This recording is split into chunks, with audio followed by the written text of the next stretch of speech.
Well, hi, once again. You are listening to another episode of Unstoppable Mindset. And today we get to speak with Lisa Kohn, who is the founder of the Chatsworth Consulting Group. She leads with love, many people say. She deals with nonprofits, C-suite people, and others, and dealing with business coaching, life coaching. And I'm not going to tell you anymore because she's going to spend the next hour telling us all about it. So, Lisa, welcome to Unstoppable Mindset. We are really glad you're here. I'm thrilled to be here. Thank you for having me, Michael. Now, I do have to tell everyone I'm going to tell on you that we were talking before we started this. Lisa's had to postpone a couple times because she had a concussion, which in a way relates to skiing. And having never skied myself, I love to spread the rumor that the trees are out to get us all the time. So one of these days I'll probably ski, but in the meanwhile, my brother-in-law is a great skier and was a certified mountain ski guide for years. And I always tell him that the trees are out to get us, and he cannot convince me otherwise, no matter what he says. And he says, "No, it's really you, the skier." And I said, "That's what you say." So, that's my conspiracy theory of the day. But I will tend to believe it because not this concussion, but the last concussion, I did ski into a tree and I don't know how. I really don't know how. So I am convinced maybe it did come out to get me. That makes sense. see, there you go. I rest my case, everyone. And you're welcome to let us know what you think, but it is fun to tease about it. My brother-in-law used to take tours to France and was, as I said, a certified mountain ski guide, and has done it for years. In the winter in Ketchum, Idaho, where he lives, it is all about skiing first, foremost, and always, and everything else comes second. So that's fine. Well, Lisa, why don't we start by you telling us a little about the early Lisa? I love to start that way. Learn a little bit about you growing up and all that stuff and going to college or whatever you did and anything like that that you want to tell us. Well, I will do that. It's not the simplest story. So I'll give you the overview and the highlights, and then we can move on or go deeper or whatever works for you. So I love lines, right? I have a line that describes my childhood. I say the best seats I ever had at Madison Square Garden were at my mother's wedding because my mom got married in 1982 with 4,074 other people in a mass wedding. I was raised Unification Church, the Moonies. I was raised in a cult. So that's my life with my mom. And on the other hand, the best cocaine I ever had was from my father's friend, the judge, because I lived with my dad, and my dad life with my dad was, as I like to say, sex, drugs, and squalor in New York City's East Village in the 1970s. So I am like this true child of the 60s and 70s because both my parents were involved in the hippie culture and then the cult culture of that era. So very short, very long story, very short. After that synopsis, my parents got married way too young, had my brother, had me, split up. We lived with my mom for a number of years. And when I was in third grade, we lived on the East Coast of America. We lived in New Jersey, and we were about to drive across country to California to move on to a commune. And my grandmother, my mom's mom, got sick with cancer. And so instead of cross country, we moved cross state and moved in with my grandparents. And lived there. My grandmother died. We stayed with my grandfather. My mom's taking care of the house and of him. And in 1974, my mom went to hear, actually the person with whom she used to hitchhike cross country with every year called her and said, "You have to go hear Reverend Moon speak." And my mom went to hear Reverend Moon speak and came back a changed person, just enthralled with what she'd heard. And not much happened. And then a couple months later, members of the Unification Church convinced my mom to go up for a weekend workshop. And my mom went away for the weekend and came back and went back up for a week and came back and went back up and basically spent the summer being indoctrinated into the Unification Church's ideology. And then, somewhere that summer, my mom took us, my brother, I have an older brother, took my brother and I up with her. And the estate's called Barrytown, New York. We pull up to this estate, this huge building. It used to be a Christian Brothers school. And we go down into the gymnasium, and all the women, the sisters, are sitting on the floor on the right side of the room. And all the brothers, the men, are sitting on the floor on the left side of the room. And with moments, Reverend Sam Young Moon walks in and begins speaking with his interpreter. And that was it. I had a Messiah, and we were Moonies. And uh, again, synopsized down, within about 6 months, my mom sat my brother and I down and said, "Kids, I really feel called to be more involved. What should I do?" And we said, "You should leave." And so she left, and we were with my grandfather, and I was in sixth grade and running the household. And then my grandfather, due to a variety of different things, was put in the hospital on the verge of a nervous breakdown. And we got shuffled around for a little while. And finally, my father came to get us, and we moved in with him in New York City's East Village, the life of sex, drugs, and squalor, Mm. and lived this dual life of like living the outside world with Satan and believing in a Messiah and a puritanical cult. And that continued for a number of years until, I can go into the details at some point, but through this whole soap opera experience, I started to eventually question. And we were literally taught that if we ever questioned, it was Satan inside of us. But I slowly questioned and pulled away, and over the space of many years, kind of left it all behind. And yeah, went to college. I started questioning in my last year of high school, and then I went up to college. I was at Cornell University, and it's surrounded with gorges, and nearly jumped off the bridge into the gorge as I kind of self-destructed when I left the church. And went on to get worse and worse and worse in kind of my own psyche, until I really crashed and burned, and someone pointed me in the direction of getting help in the mid to late 80s, and it's been a journey ever since. So that's the that's the 10-minute version of, what's in my memoir. Quite a story. So What's your memoir yeah. called? To the Moon and Back, a To the childhood Moon and under the Back. influence. Yeah, yeah. So what about your brother? My brother, my brother likes to say I never actually left. I just slowly drifted away. And that was, from like 1980 through 1985. My brother, who's a year and a half older than me, a year ahead of me in school, when he was in college, he was in a place that was truly surrounded there were Moonies there who knew him, so he could not leave. But as soon as he got out of college, he went to Drew University. He literally sat my mom down and said, "That's it, I'm out." So he announced being out. I still haven't told anyone I'm out. And he is, so he's also happy and thriving, and he lives in New York City, very eager to get out of the city. I got out of the city years ago. But yeah, so we're still, Well, there's a lot to he's the only be. person. Go ahead. Go ahead. No, go ahead. No, I was just gonna say he's the only person who experienced the weird dichotomy going back and forth between these two crazy worlds that I did. So yeah, Yeah. we're very close. There's a lot to be said for the city, and there's a lot that the city can contribute. But on the other hand, there are so many other parts of the country. I met a woman when my wife and I moved back to New Jersey. I stayed at an apartment for a while in Linden.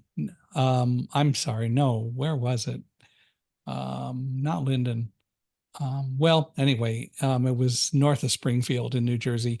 And um, this woman, we met her because we were staying at a Holiday Inn in Springfield at the time, and she was one of the people who worked there. And she also then came to help me in just making sure my apartment was good and clean until Karen moved back and we had our house.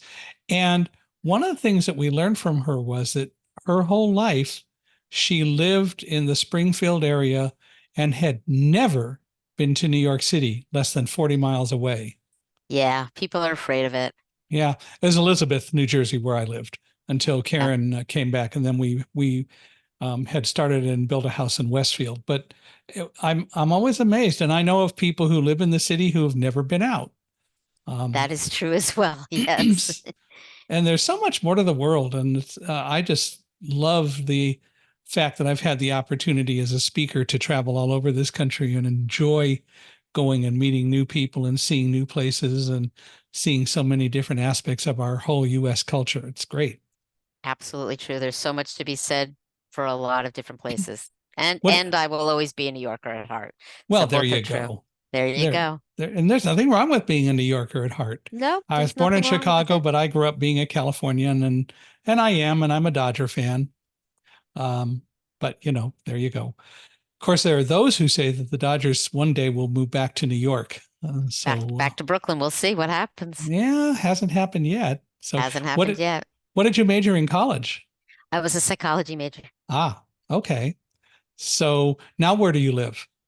I live in Wayne, Pennsylvania, outside of Okay. Philadelphia. Okay, I know where that is. So that's pretty cool. So you you certainly had a life that has had a lot of experiences, and I would think that you probably would agree that yes, there were a lot of things that weren't necessarily great, but they taught you a lot, and it certainly helps you to be able to step back and think about all that and put it in perspective. That is true.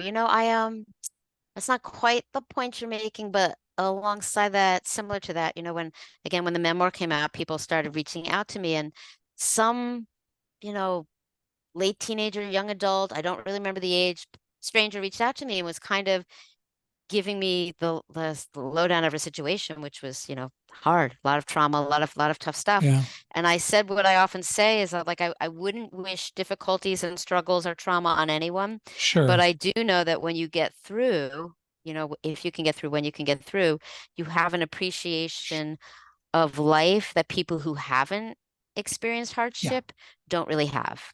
So, like, I can look outside. I mean, I love the little goldfinches. I can look outside and see a little yellow bird, or actually have about 40 in the house at this point because people keep sending them to me, right? And I am just filled with joy because I've learned, like, I know how low can go. And so even just okay is really great at times. It's a similar thing to what you said, right? You have a perspective, you have coping mechanisms, some that are wonderful and some that are you really could let go of and be done with. But yeah, I do. I feel like I have more of an appreciation for life and joy and love than some people have who haven't had to go through things. I spoke to a life coach on the podcast a couple of days ago, actually. And one of the things that she said, and it's really kind of what you're saying, is that the the fact is she's much better at what she does because she has had a number of life experiences and things happen in her life. And if she hadn't done some of the things that she did and experienced some of the things that she experienced, she would never have been able to be nearly as effective as she is. Yeah, before my memoir was published in 2018, I generally never brought up my background in my Mm-hmm. work, Mm-hmm. because once you say cult, it sucks the energy out of the room. Like nothing else matters when you say I was raised in a cult. Mm-hmm. Um, but once it came out, and if you Google me, before I walk in a room, if you look me up, my story because I'm very public with it at this point. I now get to use it in all of my work, and I get to use what I've experienced and the multitude of tools and practices and mindsets and positive psychology and neuroplasticity and mindfulness and all of the things I have learned over the years to be okay and to thrive. I get to use it like in the most corporate work I do. I'm still bringing up, teaching people to take care of themselves and love themselves first, most and always, like is tattooed on my arm, like really to change their perspective of themselves to start and off in the world. So yeah, if I hadn't gone through what I gone through, I wouldn't be who I am and I wouldn't Mm-hmm. get to share some of the things I get to share. So yeah, that's why I do it. If sharing my story helps other people, then it's all worthwhile. And yeah, that's why I do it. And I hear that very well. And going back to what we were discussing the other day, Mary Beth and I, she starts her story by saying she took her first drink at the age of 11, Yeah. and she decided that she liked the taste of alcohol and was an alcoholic or was a drunk for many years. And actually, she's near 50, and she only quit 4.5 years ago. She Wow. became she became a life coach 6 years ago, although she was always interested in helping people, but she began to make that her business and did so 6 years ago. And she is very clear that having adopted that philosophy and process and undertaking that career, even though it was much later in life, the bottom line is that it did lead to her finally recognizing that she shouldn't drink and that's not a good thing. And she has not had a drink in 4.5 years. Good for her. That's So amazing. Yeah. it is all about what you experience and what you choose to do with it. So I hear you. And You know, I hear her. yeah, so this is 2024. So 2 years ago, what you experienced, I was diagnosed, I had cancer. And you never think you're going to be one of the people who have cancer until they say cancer to you, and you're thinking, aren't you talking to the person behind me? Um, and I heard, when I was going through the process and going through chemo, which I do not recommend to anyone unless you absolutely have to do it. Yeah. I heard a saying from a dialectical behavioral therapy therapist who did pass from cancer, but the saying was, I will take more from cancer than cancer takes from me. And that just carried me through, right? And you Hmm. can look at that with everything, like all the different things we experience. I remember when I was first diagnosed, a practitioner said to me, "Why do you think you got sick?" As in, like, what hadn't I healed that caused the cancer? And I stopped going to that practitioner, and I very clearly, I've looked at this and I thought, it's never going to help me to think, what did I do wrong that I had cancer, that I Yeah. got cancer, I got sick? But it will help me to say, I did get sick, and what do I want to learn from that? And how do I want to change and shift and grow from that? So Exactly yeah, right. yeah, Yeah. And like I always say to people, I'm my own best teacher. I've dropped yeah, saying I'm my own worst critic because such a negative thing. yes, And you don't necessarily have something to criticize, but I'm my own best teacher. I can look at anything I do and go, can I improve on it? How can I improve on it? And adopting the mindset that takes that approach yes. really makes us stronger. Yes, it's called a growth mindset, right? And when we can Hmm. have a growth mindset, when we know that we can grow, when we know that we can learn, and yeah, when we stop being so hard on ourselves, like so many Yeah. of us are. Yeah. Yeah. And we learn that. And it's unfortunate that that's what we're taught. And it's so Hmm. hard to break that cycle. But if you Hmm. can, you're all the better for it. Hmm. Absolutely. And I mean, I teach this stuff. I've been teaching this stuff for a long time. I've been using it for decades. And just today, I was watching my mind go down a rabbit hole of some negative thinking and thinking and thinking that wasn't going to help me.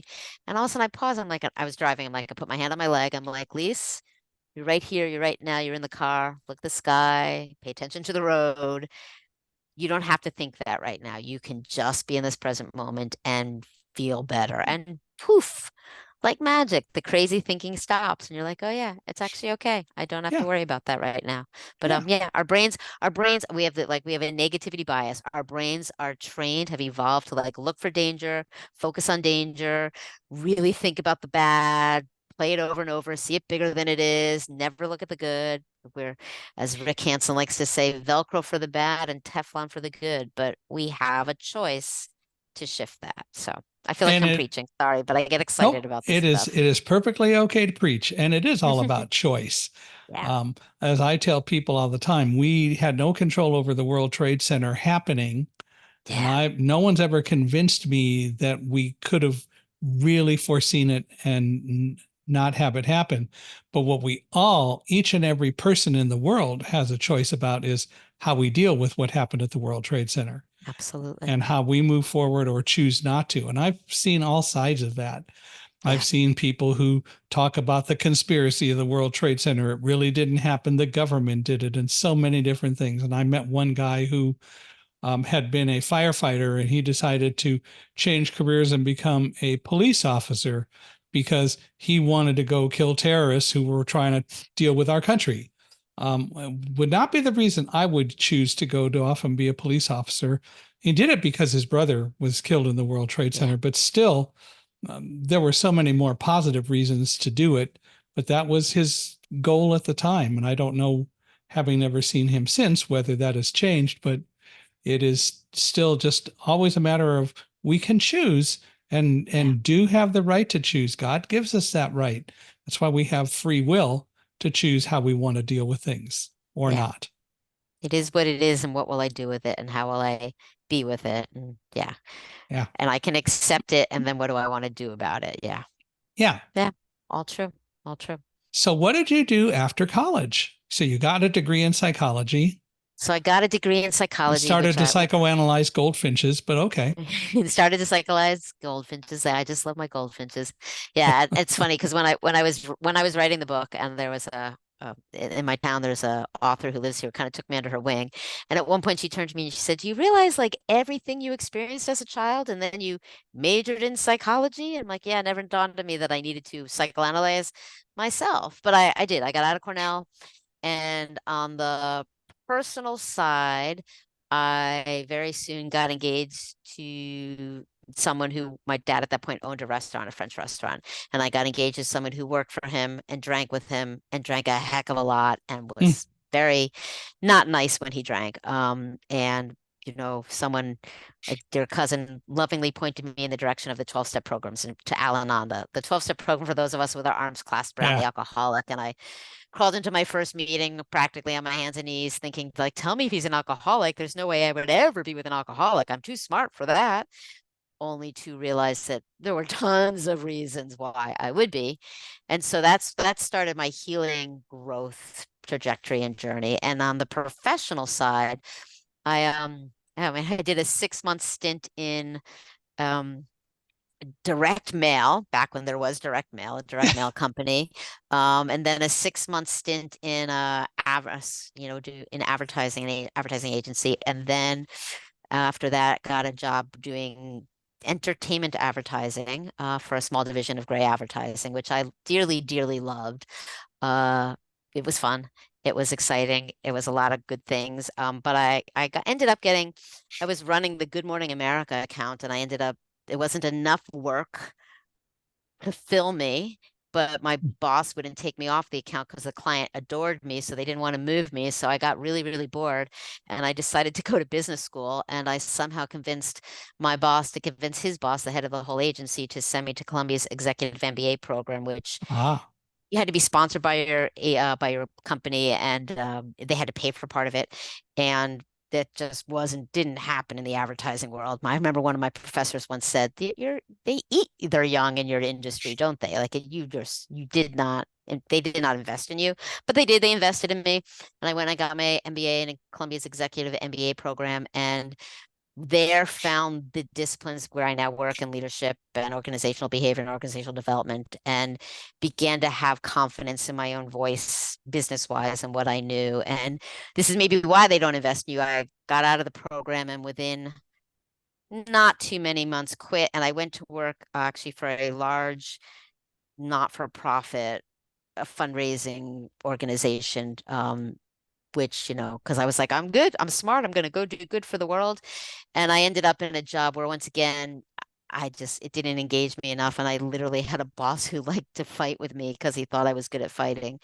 And I was just really not happy. And so then in 1995, I, talked to a couple of, that's so long ago. In 1995, I was talking to a couple of my professors saying, I want to do leadership and can I be a consultant? And they said, yeah, go ahead, you can do it. And gave me a few gigs to start. And I was 3 months pregnant with my first uh, child, and I hung out a shingle with Chatsworth Consulting Group and started doing leadership, not actually knowing what that was, and doing a lot of training and different jobs. So I was like hugely pregnant, and I almost took a job teaching computer skills for American Express at a very low rate because I was like, I say I'm a consultant, but I'm not actually doing anything. And I luckily didn't take that job, that gig.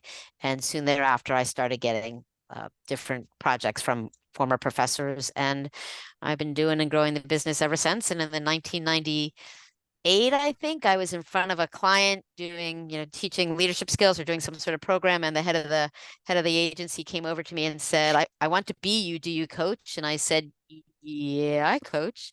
And I went and got coach. I got certified as a coach in the late 90s before anyone was coaching. And yeah, I've been doing it ever since. And I say, when I'm not working, I never want to work. And when I am working, I never want to stop. So I'm that was actually true before. That's true since I got sick. So I'm either certifiable or I figured something out. I happen to love what I do. I happen to get to make a difference in people's lives. And yeah, that's my those are my stories. Where the name Chatsworth Consulting came from? Yeah, so when I founded the company, that is a good question. The funny thing is, when I founded the company, every good name I thought of was already taken, which is actually good because the what I do and how I do it has so evolved over the years, over the decades. But I lived on Chatsworth Avenue. That's where I Ah, lived at the time. And what makes it extra special is at that point, someone I literally met my business partner on our first day going to Columbia's executive program. We met on the subway because I introduced myself to her. And she lived in the same building as I did on Chatsworth Avenue. She wasn't my partner at the time. And then a number of years later, she said, can I join you? And so she joined me in 2002. But so mm. now it has even more meaning because we were both Chatsworth. But it was the street on which I lived because I couldn't come up with any other names and I didn't want to say Lisa Kohn and Associates. So that's it. Hey, there, that works. It Now, works. you said the guy you were engaged to drank. Is he still your husband? No, I I managed wondered to, about yeah, that. yeah, no, I was, I can tell you now, I was sitting in an Al-Anon meeting, I had postponed the wedding, but I was still sticking it out. And I was sobbing my way through some lunchtime meeting in St. Patrick's Cathedral in New York Oh, City. And someone came over to me at the end of the meeting and he said, there are no victims, there are only volunteers. And I was like, oh, I ooh, don't actually have to do this. And so, when you're raised like I was, if I start talking about religious trauma and extremist thinking, yeah. we were raised to live for the sake of others, to sacrifice everything for God and our true parents, Reverend and Mrs. Moon, and saving the world. And that if we didn't live to the expectations we were supposed to, we would break God's heart. So I was raised to be a heavenly soldier.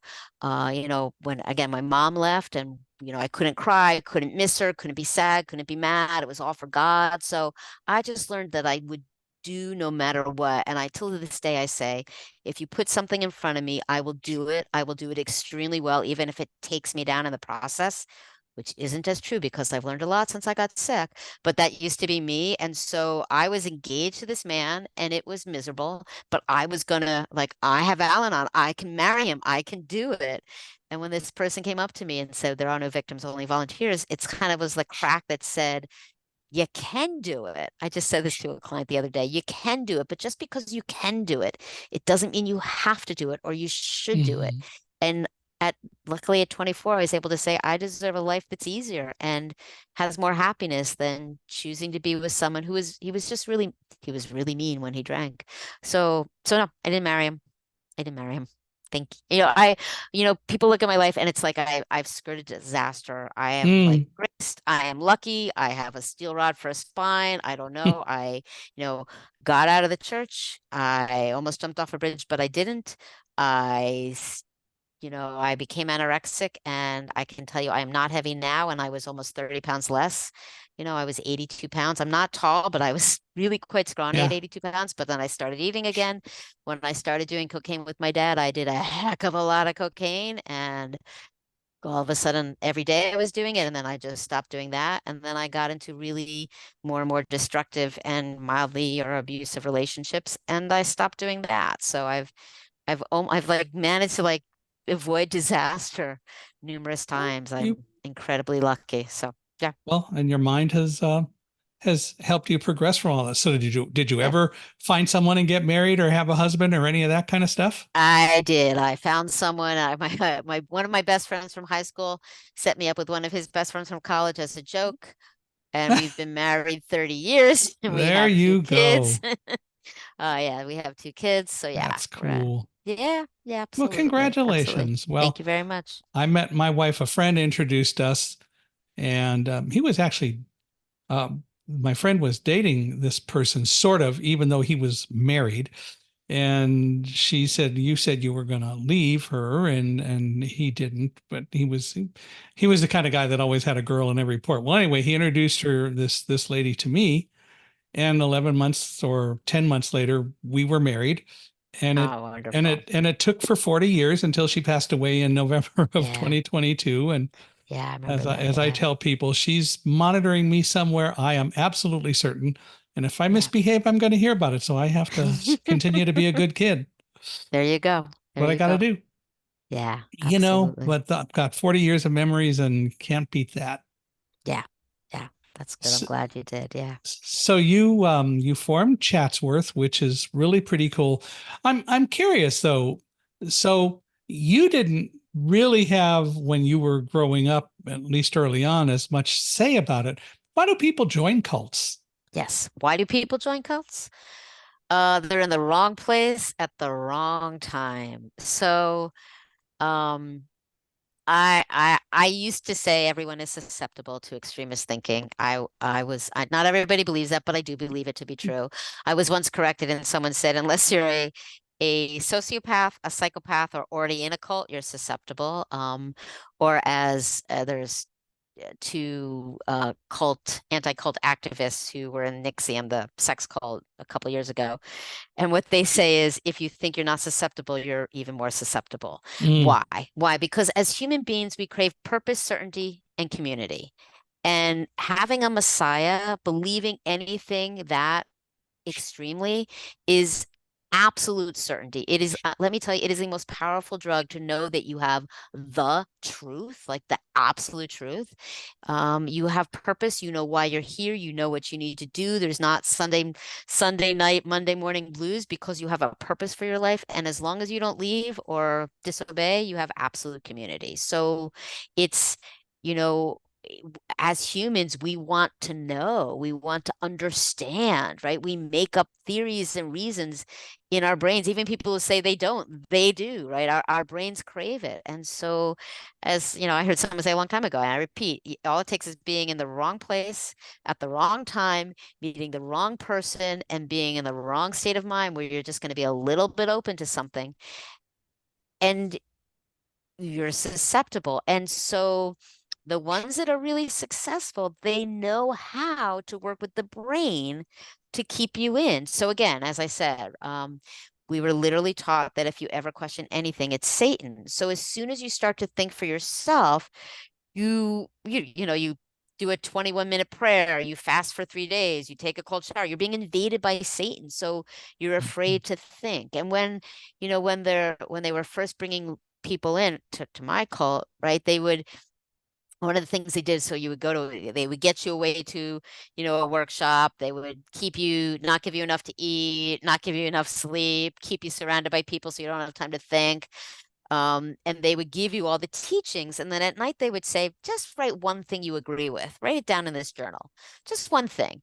And so you just want them to shut up. So you write one thing. And then you look back 3 days later and your brain goes, oh, I wrote that down. I must have believed it. So you're like your brain, they work with the ways your brain wants to believe something to get you to believe something. And well, I don't know if you want me to yeah. curse, so I won't curse, but I'm going to quote Mark Vicente on the vow, which is also about the Nexium cult. He says, no one joins a cult. They join a really good idea and then they realize they were messed with Yeah. because they join one human kind under God. They join, you know, self-actualization. They join some positive idea. And Or only what they afterwards think do is they look back. positive. Well, exactly what they think is positive or what's sold as a positive idea. And by the time you look back, your brain wants to we want to think that we know what we're doing. So our brain starts to convince ourselves that we knew what we were doing. Like it's just our brains crave, and if you work with it, you can get people to believe anything. You can get people to believe anything, It's the unfortunately. same. I hear you. It's the same thing as just there's so many conspiracy theorists today. Yes. And Yes. it's the same exact sort of thing. They get you to believe it. They make it sound plausible. There's a woman who is a physicist who has written a book about why the World Trade Center wasn't something that was caused by terrorists or anything like that. It was really the U.S. government because the the amount of ground shaking when the buildings collapsed wasn't appropriate, and all sorts of things she brings into it. Um, and she says it in a very convincing way, unless you look deeper, unless you Yes. know what to look for. Yeah. And but she talks about it, And the bottom line is that it wasn't a conspiracy. And my immediate response whenever anyone says that it is and talks about what she talks about is I just say, the difference is I was there. I know. Yeah. Yeah. And Yeah. you can say what you like, but I know. Yeah. And I think that it's the usual thing. Some people say, figures can lie and liars can figure, and it's very unfortunate that some people just have to fulfill their lives by doing some of these things rather than using that knowledge and using their skills in a much more positive way. So yeah, cults, conspiracies, it's all sort of the same thing, isn't it? It's all extremist belief is extremist belief is extremist belief. And once you believe this person's conspiracy theory, then you can believe the next things they say. Like you keep going. Like Moon would preach things and do the opposite and then say it was providential, that God told me how to do the opposite. And you believe because again, we want to believe what we already believe. I was in OT, occupational therapy for my concussion this morning. And I was just saying to the occupational therapist, right? We have so many biases in our brain. I love the brain. And we have Yeah. a bias that tells us we're not biased. So I have a bias that says I'm not biased. I know how objective I am. I'm careful and I'm reflective, but the rest of you are biased, but I'm not biased. So Yeah. one of our biases is that we're not biased, right? And so once you believe it's, people say, how could people do X, Y, and Z? And how can they believe that? And I'm like, once you've chosen to believe, or you've been forced to believe, or you've been tricked to believe, you keep believing. And to break that belief is dangerous. I mean, it's just hard. To It's leave extreme believing is extremely hard. It really is. It and really it's is. dangerous because somebody told you it was and you believe it. Yes, exactly. Yeah. Exactly. Yeah. Yeah. Which is so unfortunate, Which is so unfortunate. Yeah. yeah, but Yeah. it is what we face. It's So human nature. So what do we do about it? Yeah, yeah, exactly. which is always that. Yes. So with your life and all that has happened, what messages do you want to share with people? What do you want people ultimately to know and to take away from today? Well, I will always start with extremist situations exist and we're all susceptible. They're there, they're intoxicating, they're, a slippery slope. And so be aware. And there's places to learn. And if you are, I always say, if you are in what you think might be a cult of any sort, there is help. When I left, I never knew there was help. I never knew there was a community. There is a community. There are a lot of online places and therapists to go to. So Of course, that's like that's that. grown a lot over the years, hasn't it? Oh, it's grown so much. I did Yeah. not know. Yeah, I did not know it was there at all. When I left cold turkey. When my book came out in 2018, I found the cult survivor community and my mind blew open. It's definitely grown. Awareness of it, the concept of religious trauma has grown like a lot. There's so much more awareness of it now in so many places to get help. The other thing I would say, I always say, if you think you're damaged or there's no hope, you are not damaged, and there is hope. There is always hope. When I in my memoir, my older child read my memoir, and she got to the part where I wrote about meeting their father, and it said something like I shared my stories and my demons, and I was afraid he would not, he would be able to stay because of how damaged I was. And my kid said, "Wait, what's this?"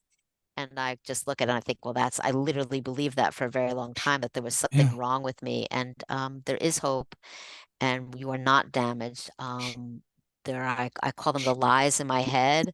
There are lies that were put in my head intentionally to control me. And there are ways many of us have been taught, like you said, to think poorly of ourselves. So there's hope and there's a way out of that. And I truly believe that, we all need a lot more self-love and self-care. I do have tattooed on my arm first, most always, to remind myself to love myself first, most and always, because I just think they do call me, I lead with love. They called me love embodied when I took my positive psychology course.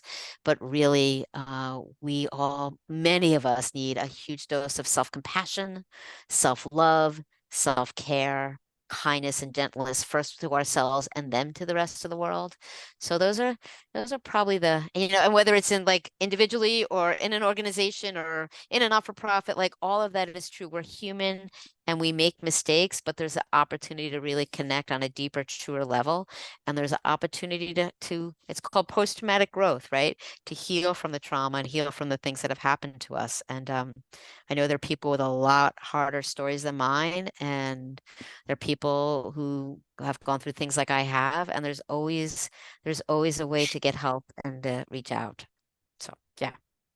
Tell me about, if you would, your journey in Chatsworth Consulting. You teach leadership, you teach people to lead, and you go to leaders and or they come to you. And how do you help them? Tell us a little bit more about all of that, if you would. So we do a couple of different things. We do executive coaching, one-on-one coaching. Um, again, when that one client came up to me and said, "Do you coach?" and I said, "Yeah," and I got trained to be a coach back in the late '90s. I was in Al-Anon at the time, and I realized it's kind of like being a sponsor, only professionally. So Yeah. it's our coaching is really it's based on a lot of self-awareness, self-knowledge. There's an incredible online 360 we use with people called the Leadership Circle Profile, which helps us not only look at what I'm doing that's working and not, but a lot of my thought patterns and beliefs and where they come from. So they call them the protect, control, and wow, comply behaviors. That's the concussion kicking in. And I call them fight, flight, and freeze. But like looking at the ways I coped in the world that get in my way. So we work with leaders one-on-one, trying to help them see what they're doing that's effective, what they're thinking that's effective, how they're connecting with other people that's effective, and what's not. We work with a lot of in-tech teams, leadership teams, executive teams, helping them have the hard conversations, the strategic conversations, the emotional conversations. We are all human and we all have triggers and we all get upset and we all have agendas and we all have so much that gets in the way of actually just connecting one-on-one with each other. So I get to sit with a group of people and help them find ways to connect more effectively and to more vulnerably, more authentically. And I teach all the general management and leadership skills, connecting with others and giving feedback and authentic leadership and all of that stuff. But truly what ignites me in the work we do now is really kind of it's kind of like systems thinking, right? What are the systems within an organization that are operating? Then how do you look at it and how do you shift them to be more positive? And what are the systems that are operating within me, the belief systems, the ways I was trained to act, groomed to act, and how do I keep the good and shift the ones that are getting in my way? So I'm very lucky to do the work I do. I feel very lucky to do it. And that's great. And it's great to have that kind of attitude and to bring that kind of philosophy to it. What are some of the patterns that you see that a lot of leaders and so on bring to you and want fixed, or that you discover that they need to deal with? I mean, there are probably a few, at least, that you see a lot. So yeah, I would say, well, one thing that I see so often, right? Human nature. So you do a 360 or you gather feedback for someone, and all they focus on is the constructive feedback. All they focus on is what's wrong, looking for the problem.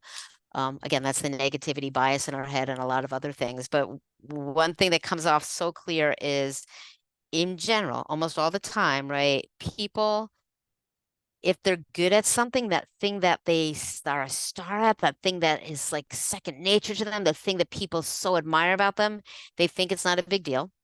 Anybody can do that. And the thing that they aren't, that isn't their greatest skill, that's the thing they think that's important. And I see it over. Yeah, my clients will be like, well, Yeah. yeah, anybody can do that. I'm like, no, nobody does it like you do that. Like you do that. You do Yeah. that in a different way. So I just see that over and over and over. I see so many people, like, and if you talk about leadership, right? So we so often in the business world, we promote people for being really good at what they do. And being good at what you do as an individual contributor is very different than actually being able to manage other people or lead other Yeah. people. And so to a lot of leaders just have a hard time getting out of the details, getting out of the weeds, actually delegating, actually letting go. We coach our leaders to be dispensable, our clients, not in, I said that to one client. She said indispensable, and I said no, Hmm. dispensable. And she literally started to cry. She said, Lisa, I spent my whole career trying to be incredibly indispensable. And she was a senior leader at a major Fortune 50 company. She was powerful. She was amazing. But it gets in your way, right? We coach our clients to, you have to be so dispensable that the people who work with you can do your job so you can go do the bigger, better stuff, more like the next stuff you need to do. Yeah. So it's really, and then, you know, so many of us, right, unfortunately, so many people have some sort of trauma in their background. And even people who don't have major trauma in their background have had hardships or whatever. And so it's really, people get so caught in their own thinking that they can't even realize that it's their own thinking in their way. So I learned to say for my own learning and growth, right? When my brain does its wonky, silly things, it says, I've learned to say that's the cult talking. Like that's the cult. That's what I was trained to believe. That's not true. That's the cult. And I go to clients, I'm like, take the word out cult and put in alcoholic father, you know, narcissistic first boss, Yeah. I had a client who no harm, no blame to her parents. She had immigrant parents. They both worked three jobs in order to support the family. And so she was taking care of her siblings when she was six. Mm. Six. She was caring for other kids, right? So she was able to like that's that in my brain. Like the helping people being able to see, we're so close to our own brains that we don't see the kind of loopy things that we do and why we do it, but helping clients see those loopy things, right? And to again, honestly, I spent a lot of time with senior executives talking about self-care, self-compassion, being So, kinder to yourself, that kind of stuff. so that woman who was six taking care of siblings, did she ever get to the point where she could say things like, I really learned a lot, or I value that experience because it helped me in this way or that way? Absolutely. Absolutely. And she also got to the point where she can say, I don't have to keep doing that. I Yeah. don't have to keep sacrificing myself for everybody else. Right. I can selfishly, in quotes, in air quotes, right? I can selfishly go home earlier at the end of the day and actually take care of my body because I'm about to have a baby. Yeah, it was so yes, and right. It's not Yeah, about it is yes it's and. not Right. about like this is awful and it's all bad. It is what it is. It made me whom I am. And how do I want to choose to go forward with it?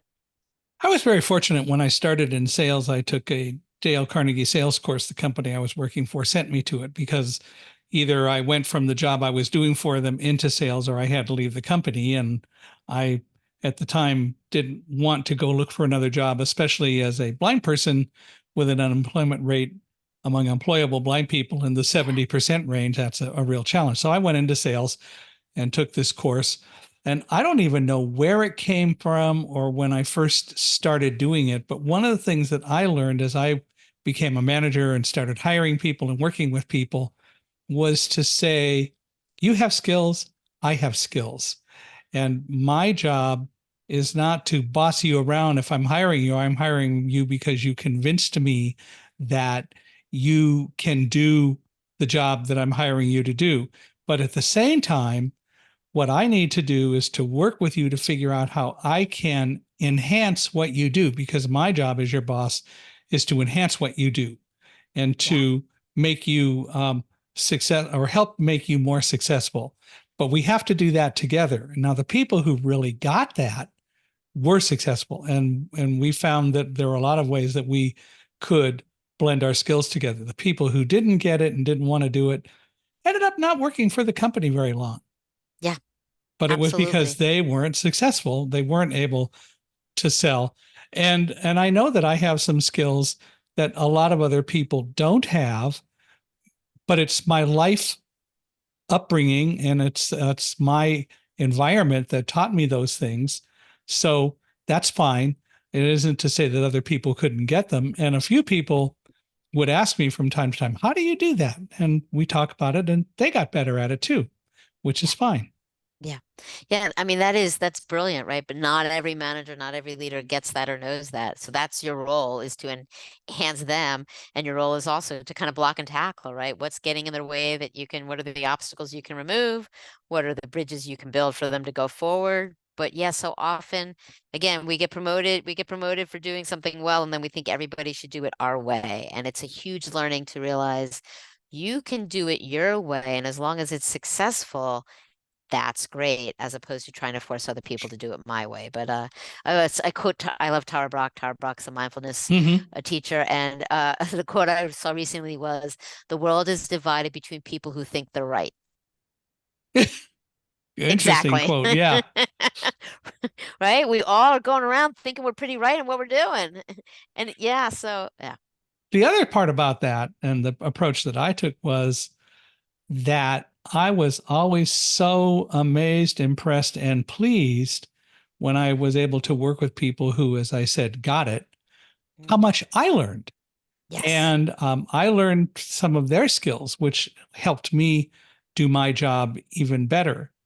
yeah. And we had a lot of fun doing it, I which is learn at really as least good as as it much from can my get. clients. Yeah, at Yeah. least as much from my clients as I hope and think they learn from me. Yeah, and have a lot of fun doing it. Exactly. People together can be, it's just a generative, beautiful process when you let it be. Absolutely. Well, I think that um, it's important to do that. And as I tell people, if I'm not learning at least as much on this podcast and all the things that I get to do and interacting with people, if I'm not learning at least as much as other people, then I'm not doing my job very well. It's fun to learn and it's fun to be open to Yeah. exploring new ideas. And I sit back at the end of the day and think about them, think about what I like and don't like, but I base that on everything that I've heard, not only from a particular guest on a particular day, but everyone. So Yeah. it's such a fun learning experience. I can't complain a bit. Yeah, that's good. Yeah, life can be truly joyful when you are open to learning and seeing new things. Absolutely true. So what do you love most about being a leadership consultant and an executive coach? You clearly sound like you're having fun. I definitely have fun, and fun is hugely important.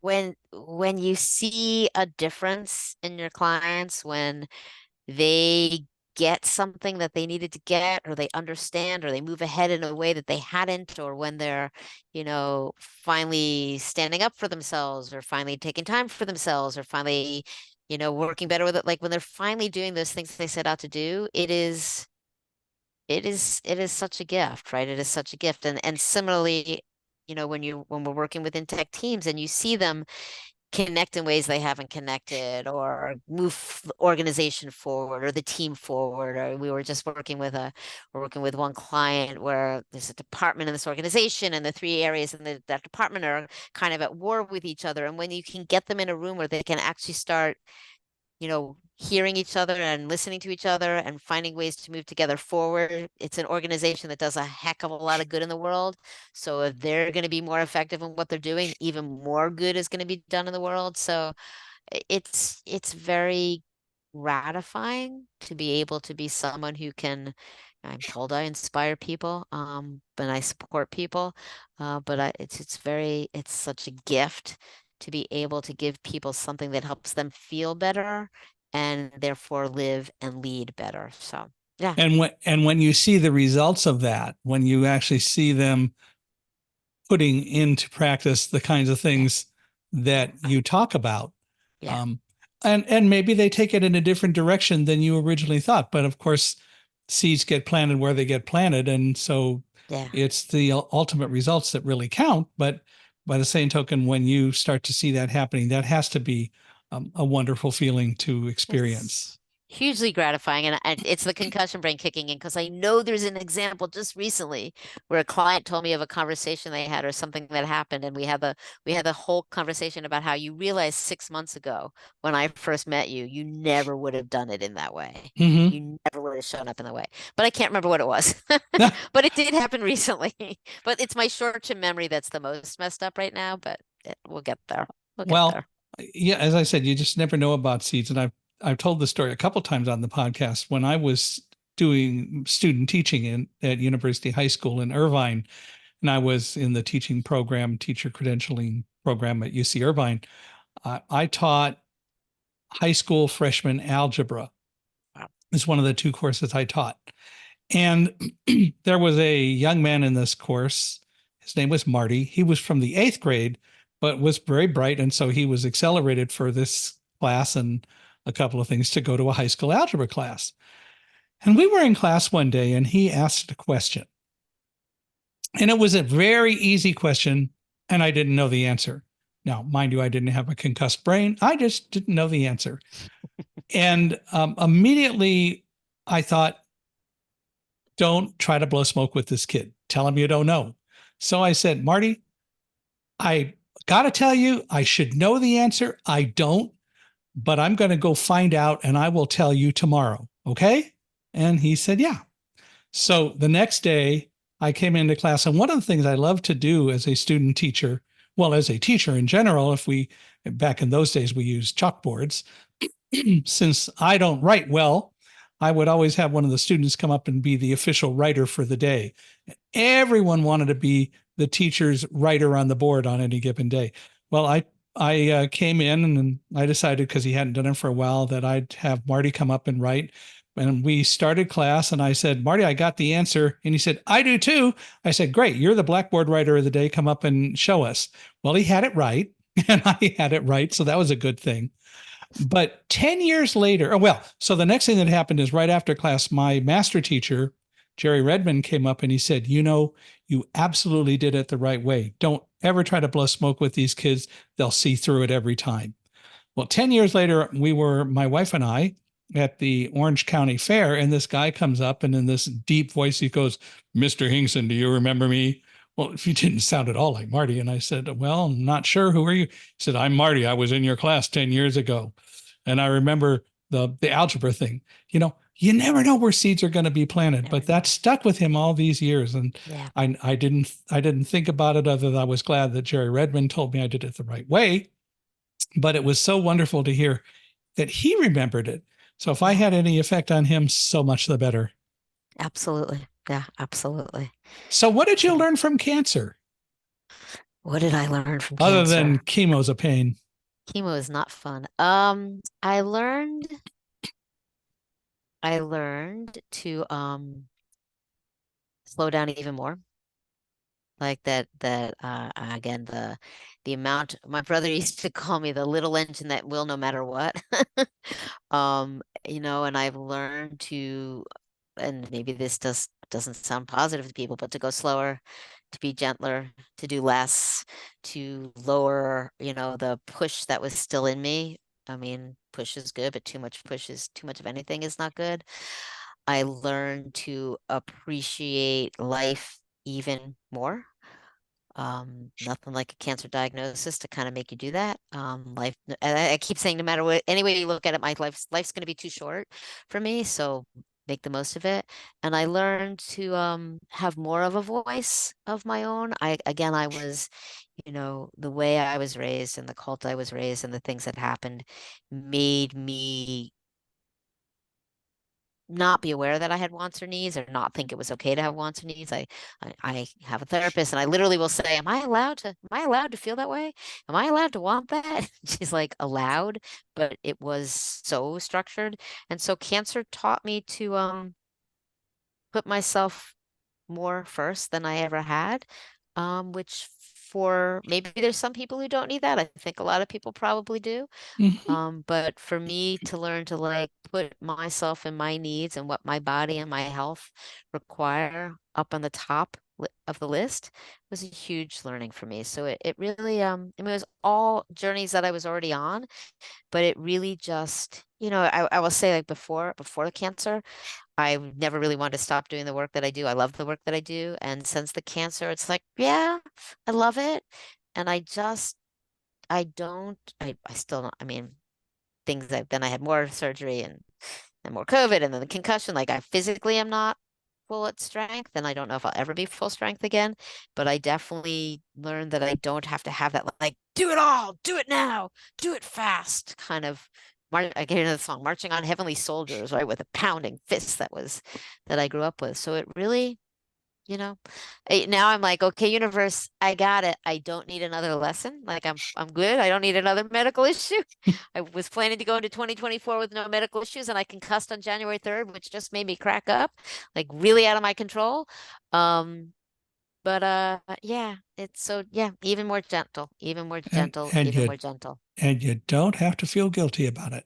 And thank you. And you don't have to feel guilty about it, right? We're either taught not to take care of ourselves or to take care of ourselves and feel guilty for taking care of Yeah. ourselves. And And it's just that's a lie, right? yeah, yeah. It's okay to just be like, this is what I want, this is what I need, this is what my couch is right there. Like, and I've spent a lot of time just lying on my couch or in my hammock on the nice days doing nothing. And yeah, for me to not feel guilty about that is huge growth. And I've been at like I turned 60 last year, and I left the church when I was about 20, give or take 2 years either way. It's been 40 years and it's still in there. And yeah, but yeah, to just be nice to ourselves and not feel guilty. That's my message. Well, Yeah, if people thank would you. like to reach out to you and maybe explore working with you and letting you be a coach or consulting with you, how do they do that? Yeah, the easiest way to find me, honestly, is to Google Lisa Kohn, as long as you spell the last name right, which is K as in kite, O-H-N as in Nancy, because I will pop up and you will find me. But the company is Chatsworth Consulting Group. So it's C as in cat, H as in Harry, A, T as in Tom, S as in Sam, the word worth consulting, all one word, chatsworthconsulting.com, chatsworthconsulting.com. And then my writing work is Lisa Kohn Writes, LISAKOHNWRITES.com. So you can find me at either one of those, chatsworthconsulting.com or lisakohnwrites.com. Or again, if you Google Lisa Kohn, you spell my name right, I am quite prolific and I will probably be on the first page of Google, which is really funny. If you Google my brother, I still used to show up on the first page. So, so I was like, sorry, didn't mean to do that to you. I hope he copes pretty well with it. He copes very well with it. Oh, He copes good. very well with it. Yeah, yeah. Well, I want to thank you for being here. This has been enlightening and it's been intriguing, and you've kept me focused for an hour, which is always good. I hope everyone enjoyed it as well, and that people will reach out to you. I'd love to hear from you if you liked what we had to say today, or if you have any thoughts. I would really appreciate it if you would reach out to me. You can reach me at Michael H.I. at accessibe.com. That's MICHAELHI at ACCESSIBE.com. Or you can go to our podcast page, which is www.michaelhingson.com/podcast. And Michael Hingson is MICHAELHINGSON.com/podcast. Wherever you're listening, please give us a 5-star rating. We really value those. And we value your comments, your thoughts. We've gotten some from people who've seen us on YouTube. I love those. But wherever you're listening, please reach out. We'd love to hear what you have to say. And of course, Lisa, for you and everyone else listening, if you know of anyone else who ought to be a guest on our podcast, please let me know. You know how to email me now, and I would love to hear from you. We're always looking for more people who want to be guests on Unstoppable Mindset, and we enjoy people and their stories. I believe everyone in the world has a story to tell and has things to say, and we're glad to be able to help people do that. So again, Lisa, I just want to thank you for being here. This has been fun, and we'll have to do it again sometime, but thank you. Thank you, Michael. It's been great being here. I'd love to hear from everyone, and I'd love to stay in touch with you. And thank you so much.